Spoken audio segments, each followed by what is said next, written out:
Bonjour les potiers, bonjour tout le monde. On va faire de l'émaillage au trempé.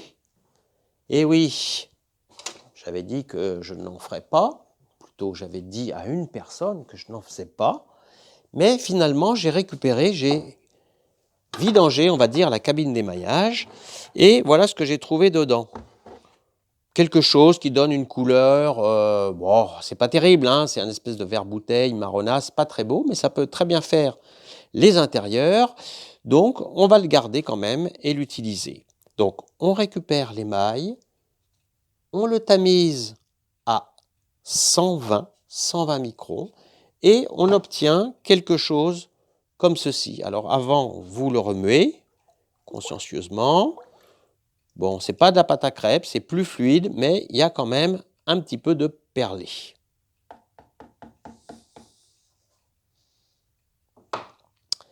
Il vous faudra une pince et puis, bien sûr, la pièce à émailler.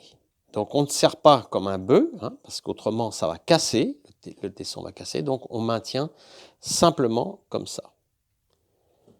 Le geste est relativement simple, on trempe quelques secondes, il faut vraiment que la pièce disparaisse complètement dedans, voilà. Et puis le plus difficile, c'est la sortie. Il faut bien faire couler et tourner légèrement, voilà, sur le haut pour que la petite goutte fasse un petit peu le tour et vienne se répartir sur l'arête du bol. En voilà un. J'attrape le deuxième. On fait la même chose. Alors moi je fais une petite astuce, c'est que j'ouvre un petit peu les mâchoires et je reprends.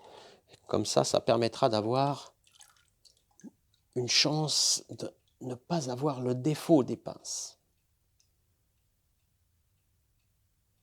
Voilà. Hop, la dernière goutte ne veut pas venir. Donc on lui fait faire le tour. On laisse, j'allais dire, raffermir. Raffermir, ce n'est pas le cas. Mais on va laisser quelques minutes afin que l'émail rentre bien dans le tesson. Parce que maintenant, on va faire les finitions.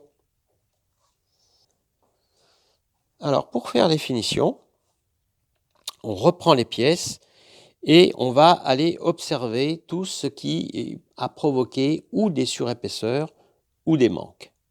Alors moi, je ne sais pas si ça apparaît à l'image, non, ça n'apparaîtra pas.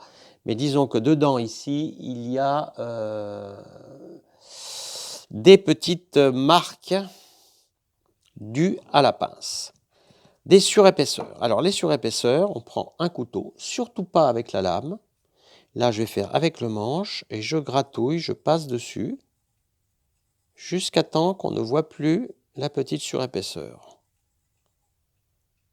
Là, il y a une petite coulure, c'est pareil. Je l'enlève. Je vérifie le pourtour. Ah, là, il y a aussi... Ah, presque un petit manque, vous voyez. Alors, je remets un petit peu d'émail. Ça, c'est la pince qui a... on va dire qu'elle a dérapé. Hein.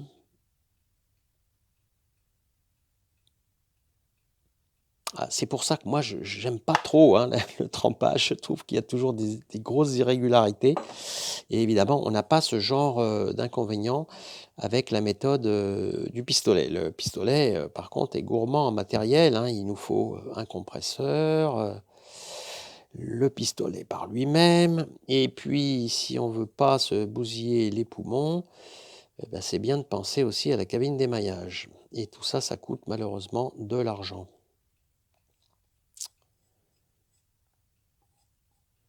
Bon, voilà. Ici, peut-être un petit peu. J'estompe. Toujours avec le dos. Jamais n'utiliser la lame.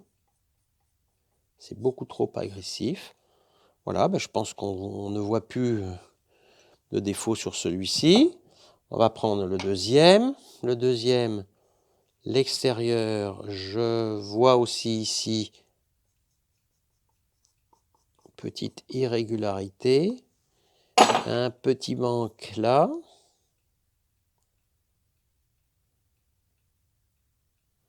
Voilà, je comble. L'intérieur, il y a un phénomène de goutte. La pince dedans. Voilà, on l'enlève. Un phénomène de goutte. Ici, je l'estompe. Ici aussi. Ça, c'est important, hein. Franchement, si vous ne faites pas ça, ça va se voir, hein. C'est cruel, hein. Mais les gouttes, même avec un émail foncé, on les devine, hein.